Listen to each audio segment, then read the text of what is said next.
Hello Mila, hello Jack. Hello everyone else who's watching. Welcome to Storytime with Grandad. Today's book is from the Postman Pat series, and this is Postman Pat's Messy Day. It was a nice day. The sun was coming out. Lovely, said Pat. He put his sunglasses on. Pat was on his way in his red van. He had a big bag of letters and parcels. Everyone looked out for Pat and said, "I hope he has something for me today." Jess liked the sun too. He sat in his basket next to Pat. The sun shone on Jess. It made him warm. It made him purr. Jess washed his paws. He washed his ears. He twitched his whiskers.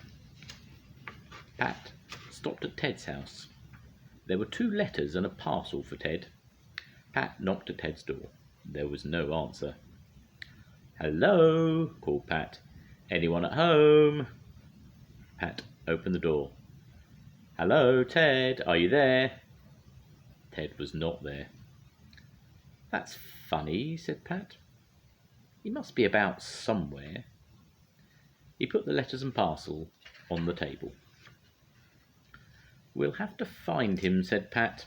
"He has to sign for that parcel." Pat and Jess went to look for Ted in the garden. They saw a magpie, a snail, and a squirrel, but no Ted. Pat and Jess went to look for Ted in his garage. They looked in Ted's car. They looked under Ted's car. Jess saw a mouse run to its hole, but he couldn't catch it. Pat saw Ted's toolkit open on the bench, but they did not see Ted. "I know," said Pat. "He must be round the back, sunbathing on the lawn." Pat and Jess went around to the back. There was a ladder at the side of the house. There was a deck chair on the lawn. There was an empty glass and a book next to it. But there was no Ted. "Where can he be?" said Pat. "Hello," said Ted. Pat jumped. Jess put his claws out. "Has that parcel come?" said Ted. Where was he? Pat looked up and down, and he could not see Ted. His voice was near. "I'm up here," said Ted. Pat looked up. Ted was on the roof. "Oh, there you are," said Pat. "We've been looking all over for you. Whatever are you doing up there?" "I'm mending this roof," said Ted, "while the sun shines." "Can you come down and sign for your parcel?" said Pat. "It's a bit tricky," said Ted. "It really is a bit tricky getting down just now." "Don't worry," said Pat. "I'll come up." Pat went up the ladder.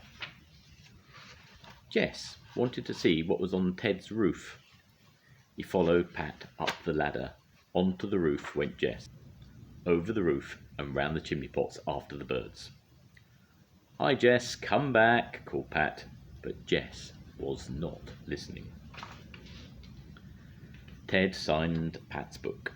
Pat went back down the ladder. "I'm glad to be down again," said Pat. "Now, where is that cat of mine?" "Come on, Jess, it's time to go." "Jess, Jess, come on, you bad cat." Then he heard Ted call out, "Look out, Jess." There was a thump. Something rolled, rumble, rumble, down the roof. It banged into the gutter. Pat looked up. Oh, before he could move, something came dripping and splashing onto him. It was bright, red, sticky, messy paint. Jess had knocked over a pot of Ted's paint. You never saw such a mess. It was all over Pat's hat. There was some on his nose. Ted came down the ladder. "Come on," said Ted. "Quick, before it soaks in." Pat and Ted ran into the kitchen. Pat washed his hair and his nose. Ted had a bottle under the sink. "This is good stuff," he said. He dabbed it onto Pat's hat. It took a deal of rubbing and soaking, and more dabs of the stuff from the bottle. In the end, most of the paint had come off. "It's not too bad now," said Ted. "You'd better pop the hat in the washer when you get home." "Thanks," said Pat. Now, I wonder where that cat's got to. Jess was at the top of the ladder, mewing sadly. Poor Jess, said Ted. He's stuck. He can go up ladders, but he cannot come down them. He's been stuck up there all this time. Jess had red paint on his paws. He's been a pest, said Pat. A proper pest. But Jess looked sad. Pat could not be crossed with him. He went up the ladder and brought Jess down, tucked inside his coat. They had to rub Jess's paws with the stuff in Ted's bottle to clean them, and then they put him in the bath. Oh, how he hated it! He never ever went up a ladder again. When Pat called at Granny Dryden's home, she brought a nice piece of fish out to the van for Jess on his own special plate. Jess ate it up and licked his lips and purred. He was much better after that. The end. Bye-bye, Mila. Bye-bye, Jack. See you soon. Goodbye, everyone. Bye.